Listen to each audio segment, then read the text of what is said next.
Hi, this is Minnesota Outdoor Adventures, and I just want to talk a little bit about Glock pistols today. I guess this is going to be more of a rant video, just kind of talking and bullshitting a little bit. But I would say that I got my conceal and carry permit about maybe actually about a year ago, around right now, this time of the year. But since then, I have tried several different pistols. I think the first gun that I ever bought, as far as a pistol went, was a Smith& Wesson M&P 2.0 full-size 9mm pistol. Of course, that holds a standard capacity of 17 rounds in the magazine because it's a full-size pistol, and it's a little bit big to just be carrying around all the time, especially in the summertime. So I learned quickly that, ooh, yeah, that's not really something that's that comfortable to carry. So I think the next pistol that I bought was a Crevena Zastava 32 ACP, which was like an old military surplus pistol, and it was pretty cheap. And I kind of just bought that for fun. I have shot it quite a bit, and it's a fun gun to shoot, but it's definitely not something that I personally feel comfortable carrying on a daily basis. I did have a negligent discharge one time when the pistol was dropped, and since then I have really felt, not comfortable carrying that. So the next pistol that I bought was a SIG P365, and I'm pretty happy with that gun. I do carry that quite often.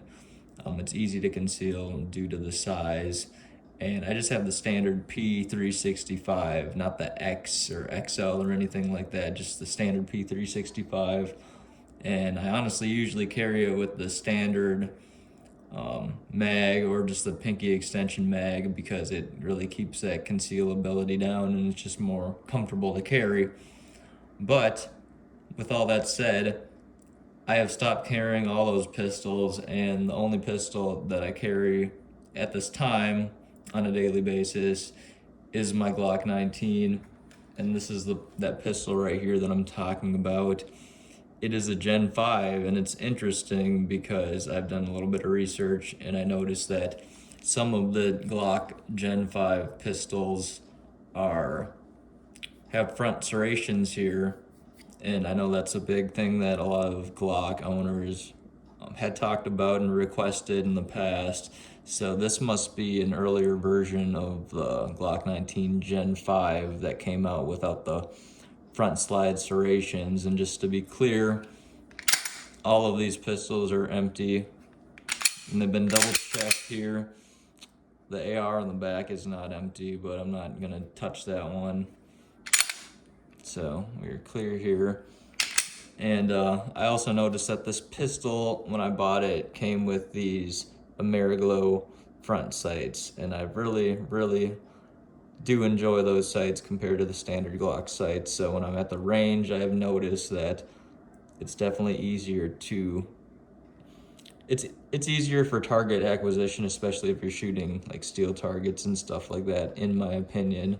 And I have not used them in low light conditions, so I can't really attest to how efficient they are in that situation, but I imagine they would help because you can actually see your sight. And another thing about sight picture that I've noticed with Glock is when I hold the pistol in a comfortable shooting position and I'm hitting shots on target, my sight picture is kind of strange compared to other pistols. I'm generally only using the front sight on the Glock. The rear sights generally sit much lower when I'm looking at the sight picture. So I don't know if you can see this, but when I'm putting shots on target, my sight picture might be like that. And I'm putting my orange front sight right on the target. My rear sights fall below like that, and I'm generally very accurate at 25 yards, shooting like that from the way I hold the pistol. But you really have to figure out what works for you. So that's the Glock 19 Generation 5. I believe they did make the pistol just as it comes like this, with the exception of the ZEV Zev magwell that was put on there, which I do like quite a bit because there is that cutout right here in the instance that your mag does not drop free, so you can rip it out. But I just don't think that I will have to deal with that on a daily basis, and I prefer the feeling of the grip with the magwell on there, so I do like that. And when you do stick a mag in here, it's very nice and flat, which could bother some people because you can't really grab it out of there at all. But like I said, all these mags seem to drop really free, and it's really nice and easy to get them out of there. So, and of course, Glock reliability. I've never had an issue with a Glock 19. I have had maybe a jam with this Glock 23 Gen 5 40 cal. Maybe one time when I was at the range, it didn't go into battery or anything, but that's not enough to discount it, in my opinion. I have carried this pistol on a daily basis. It's a 40 cal. I've shot it quite a bit. This pistol's clear. Oh, my camera's set up here. It's brand new. I'm trying to get used to it here. But yeah, so when I hold this Gen 3 or Glock 23 Gen 5 in my hand, I can immediately tell that it is somewhat thicker than the Glock 19 Gen 5. And in all previous generations, I'm aware, or from my understanding, the Glock 19 and the Glock 23 have the same dimensions. So that comes to another issue that I was going to discuss. Since this is a little bit wider here at the slide, it does not fit in your old holsters that you would use if you had a older generation of Glock 23, or if you used Glock 19 holsters simultaneously with your older Glock 23. I will show you an example of that here in a second. Let me go grab that. This is really just, I'm not going to be starting and stopping here, but we'll get better at the video edits as time goes on.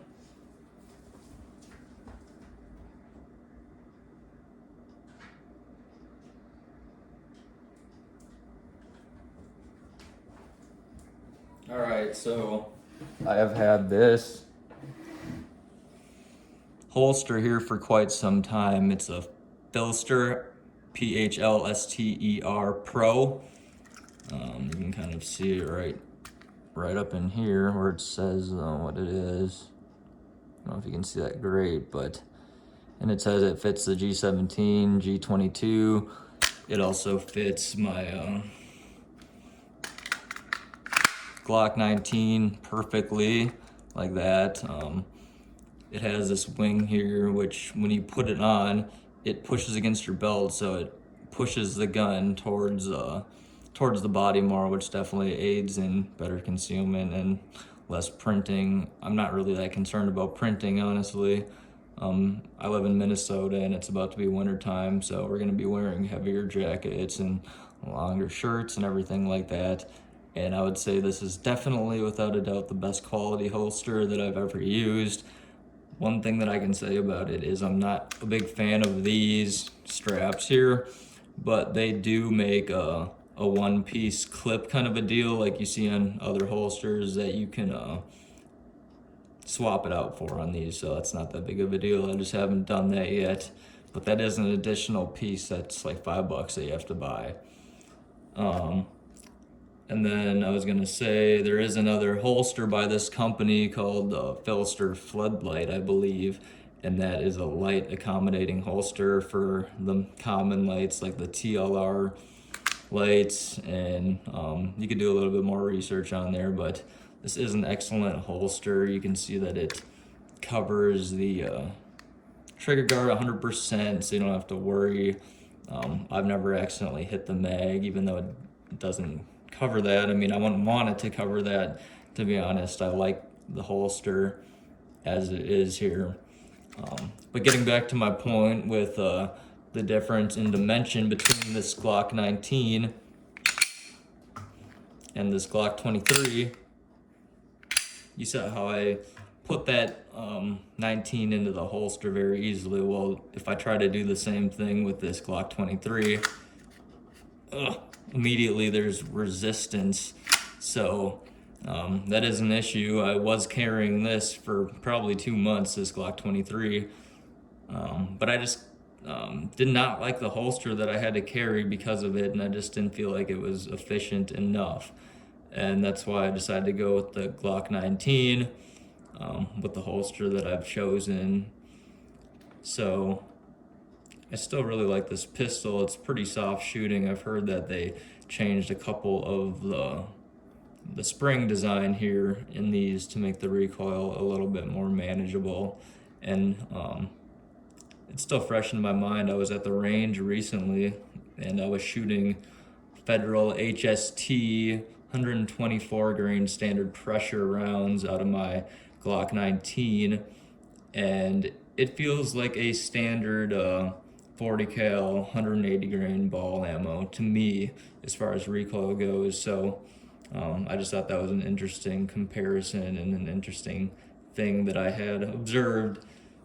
So this is one of my first actual full-length videos here. I just like rambling a little bit. I've been into firearms for a long time. I'm 30 years old. I love firearms. I love fishing. I love spending time outdoors. I don't know if you've looked at things on the other parts of my channel, but I enjoy metal detecting quite a bit and have some videos reflecting some of those things that I've done. And I plan on adding a lot more to the channel as time goes on. I've been buying a lot of equipment lately just because I enjoy it so much. That in the back there is my Seekins Precision AR-15. I believe the model is called the SP-15, and I have a Vortex Prism 3X red dot on there, and I love that setup. It's awesome. I have no reason to change anything on that rifle at this time. Yeah, I can't even think of anything that I'd want to do to it besides possibly add like a light to it or something at the moment, and maybe a bipod, but that's not necessary, and it just adds weight that I don't feel like I need because it's not a designated marksman rifle. It's more of just a general rifle. And then these two mags here, I don't know if anyone has more information on what brand this is. I've tried to look a little bit and haven't been successful in figuring that out, but when I bought my Glock 19, it came with those two magazines, and I do actually quite like them for range use and stuff like that. It's pretty fun to have a little bit of extra in there. And then just in case people were wondering, this pistol back here, I've shot it a decent amount, but I need to do some more shooting with it. This is the Canik TP9 Elite Subcompact. It's the one that's imported by Century Arms, and it's the one that came with the SMS2 Shield Micro Red Dot, and it's very accurate. These pistols are known for their really great triggers. Obviously this pistol's clear. I said all the pistols were clear, but just for the sake of being in this video, look at this reset.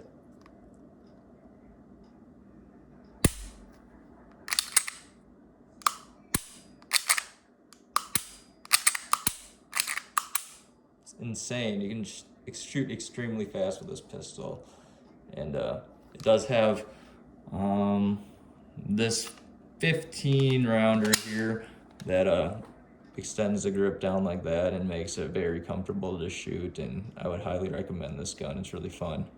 But with that said, I'm gonna end the video here, and I will be coming out with some more videos very shortly. I'm always at the gun range, always testing new equipment, so stay tuned. I'll talk to you later. Have a good day.